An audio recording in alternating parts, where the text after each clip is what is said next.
Kanitha-inĩ wa ACK Kanamba mwena wa Gathara Kinangofu nĩkuo mũmbunge wa kaunti ya Nyandarua Faith Gitau aikĩirie mũgambo ũcio hĩndĩ ya mĩhang'o ya kũheana ceki cia basarĩ rungu rwa kĩgĩna kĩa NGAF, kũrĩa augĩte ndangĩnyita mbaru gũturanĩrwo gwa kĩgĩna kĩa basarĩ iria ciheanagwo nĩ ambunge MCAs thirikari nene hamwe na thirikari cia kaunti, akiuga o mũtongoria nĩ akoragwo na njĩra iria ahũthagĩra gũkũrana arĩa makũgunĩka na ũteithio ũcio, na nĩkĩo ta wabici yake ĩkoragwo ĩkĩrĩhĩra arutwo amwe bithi yothe kũringana na ikĩro cia thĩna na mabata.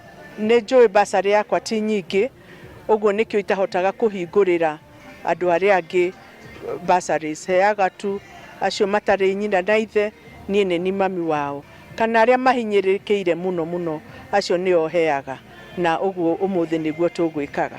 Ũrĩa ũroya mbeca nini biũ nĩ 5,000, na ũrĩa ũroya nyingĩ biũ ta arĩa a scholarships. Scholarship nĩ kuga atĩ nĩ niĩ indo ciake ciothe, ũguo acio nĩ tũmaheaga nginya 30,000. Arutwo a thukuru cia mathomo ma igũrũ arĩa mamũkĩrĩte ũteithio wa basarĩ maugĩte harĩ bata thirikari ĩrigicũre kĩhĩngĩca kĩrĩa kĩgũmĩire mũtaratara wa kũheana mbeca kũrĩ arutwo a thukuru icio, makiuga kũgarũrwo kwa mũtaratara wa nahau kabere nĩ gũkoretwo gũkĩhĩnga mũtaratara wa gĩthomo. Student twĩna thĩna ũmwe ũrĩa ũkoretwo wĩ challenge mũno, toguo tũratuĩkire tũracenjeirio funding model ĩrĩa ĩkoretwo ĩkuo. Nĩ tũrakoretwo tũkĩheo capitation ĩrĩa tũraheagwo ya 30,000 cigakorwo ciarĩ automatically ikaheo mũrutwo wothe waingĩra thĩinĩ wa college, no rĩu rita rĩrĩ nĩ gũcenjetie tondũ mbeca iria tũrerwo tũ apply cia funding model nĩ tũra apply na arutwo cikaga kuma. Aciari arĩa mamũkĩrĩte mbeca icio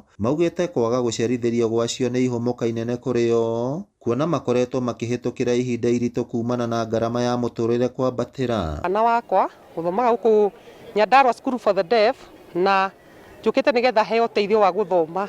Kana gaka ndagire kena mathĩna, na rĩrĩa ndĩra support ũguo ndĩraigua nĩ ndĩrakena nĩ tondũ nĩ ndĩrahota kũrĩhĩra ũcio wĩ secondary kanyamũ karĩa ndona, na nĩ kĩrĩa ndaheo gũkũ kwĩ mũtongoria ngona nĩ ndĩraigana na kĩrĩa naniĩ ndona, ndĩmwĩhoka na nĩ ndĩretĩkia agakorwo ũteithio wakwa na kĩrathimo gĩikaro-inĩ gĩakwa, na nĩ ngenete mũno nĩ tondũ wa mũtongoria. Na rĩu aciari mahũthĩirio mũrigo wa kũrĩha bithi thutha wa kwamũkĩra basarĩ nĩ morĩtio kũhingia marĩa mabatiĩ mwena-inĩ wao nĩguo gũtigĩrĩra gĩthomo kĩa arutwo gĩtinatharara, arutani anene nao makĩũrio kwagaga kũingata arutwo rĩrĩa marĩhĩrwo mbeca.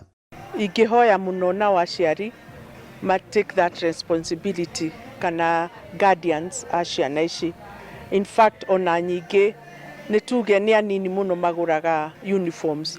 At the end of the day niĩ no niĩ njokaga mũhuko. Marũgamagĩrĩra macukuru matuĩke patients na ciana, nĩ tondũ ta rĩu niĩ ndĩna basarĩ, no gũkorwo rĩngĩ basarĩ ya mũjumbe nĩ ndirĩte kidogo, no nĩ gũka, ũguo no ndĩmorie magĩe na kũmĩrĩria nĩ tondũ ciana eventually no makarĩhĩrwo. Ngĩribotera Inooro TV kuma kaunti ya Nyandarua, rĩtwa rĩakwa nĩ Simon Ngure.